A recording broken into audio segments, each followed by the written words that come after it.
but they were widely scattered nationally. I have to cover the whole city. Among the things we did today, we updated the historic preservation ordinance. Not unusual when we create a massive new ordinance to come back in a year or so and say, did we get it right? And to tweak it. And in essence, what we had was a bunch of tweaks and very well received by council. Even the amendments that were offered at the table to the preservation ordinance were, there were just two amendments, and they were items that had been discussed at great length. And the one that passed easily at council, the amendment, was one that, as far as I was concerned, whether it's 5 members of the planning commission or 5 members of a new commission, sort of immaterial. It was very exciting to see the strong unanimity around the upgraded preservation ordinance. And we are still a city that tears down our history. And it's, while we have a strong preservation ordinance, we have to build that preservation culture here. Just as a funny aside, I was sitting in my home on Sunday waiting to go to Sunday streets, waiting for the car to come by and pick me up, and these bicycles kept coming by Sunday morning and stopping in front of my house. The bicyclists were appearing at the house, and a bunch of them, they get off and they walk up the sidewalk and get right up to the porch and stare at my house. I couldn't figure out what was going on. I live in a historic house. It has a National Register plaque on the front, and apparently my house was listed on a scavenger hunt. And they didn't know it was my house, but they asked people to go up and look for the plaque. So I'm glad that even the Heights scavenger hunt sent people all the way over to Montrose, and we're trying to get people familiar with the various historic neighborhoods across the city. Some of those folks were a little surprised when I went out on my porch and asked them what they were doing in my front yard. It was a fun encounter. I didn't mind them there, but it is good that the folks are beginning to recognize that we have some amazing historic histories. Any questions? Yeah. Can we talk about here a little bit? There was the landscape ad that you obviously responded to, but I'm wondering just sort of generally if you're increasingly frustrated with that kind of issue, sort of dominating the women's conversation about it. Yes. Can you elaborate? I am increasingly frustrated.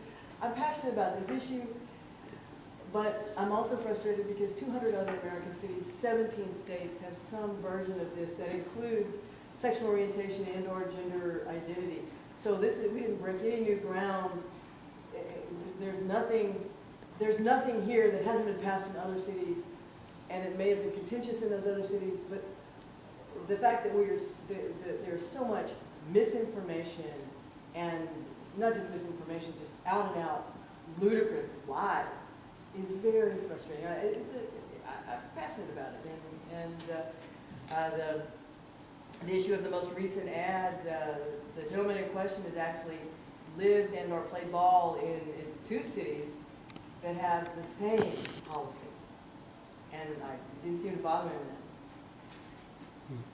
him. We passed a general plan. There was also a parks plan, and now there's going to be a cultural plan, all good things. And in addition to that, we have capital improvement plans. Planning's a good thing. Yes. Mr. Green raised some questions of, consistency, even though they were questions of detail.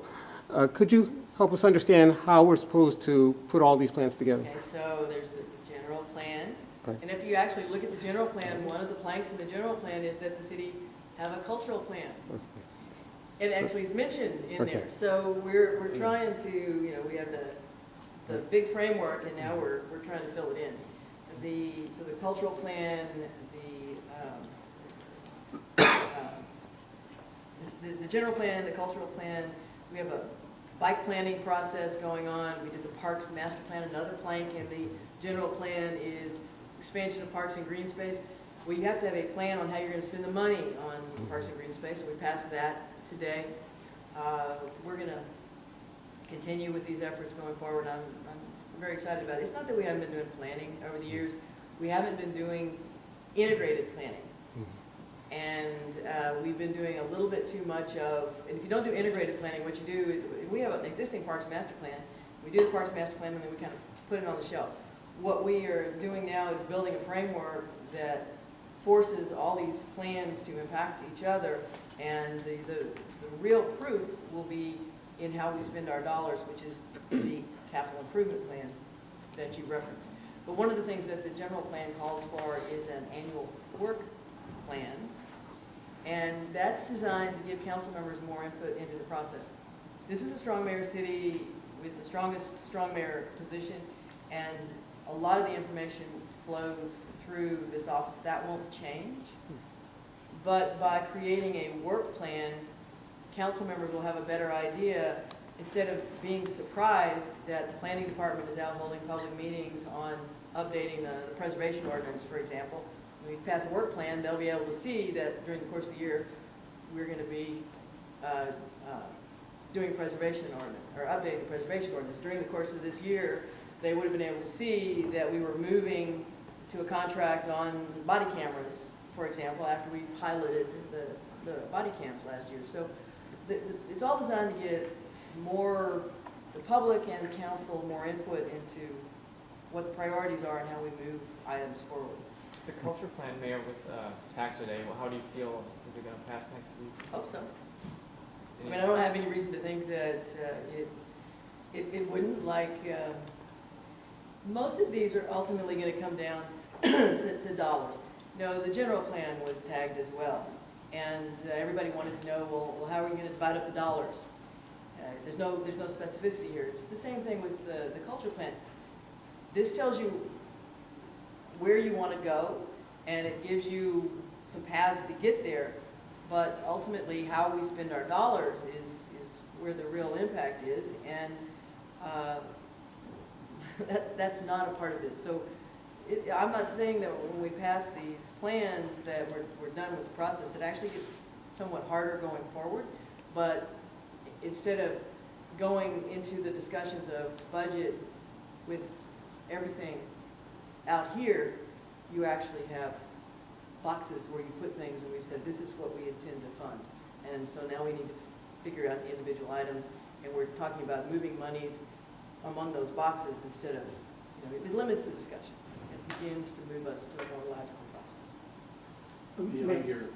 Mayor, just going back to Hero, I think I wanted to ask you, I guess, as far as how the vote turns out next year, do you think that's going to be a bellwether for how these ordinances go forward in other communities around the country? Do you think the country is looking at sort of what happens in Houston next year? The 200 cities and at least 17 states that already have these kind of protections, do I think they're suddenly going to reverse? No. And it's going to be up to each individual city, and some of these have had them for decades. It's going to be up to each individual city whether they choose to go forward. So anytime you have an issue of inclusion and fairness and tolerance that is put on the ballot and voted down, it sends a bad signal. I'm not worried about what happens in other cities. I'm worried about the image of Houston around the world as a tolerant, welcoming place if this goes down. And clearly the business community of Houston feels the same way, which is why virtually every business organization, including the Great Houston Partnership and a lot of individual companies, have said that it's critical for us to defend this ordinance. If it loses, is there a next step? What would you like to see the city do? Do they try again? That'll be up to the next administration. But again,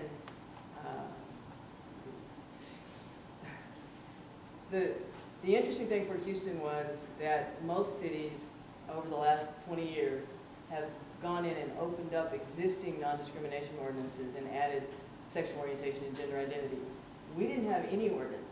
So what happens is if we vote this down, there is nothing locally to allow us to address the racial discrimination that has been documented here in the city. In fact, a reminder that in those 3 months that the ordinance was actually in effect, and the 11 cases that came forward, the majority of those cases were about racial discrimination, and there tend to be the hottest nightclubs wanting to keep black men out.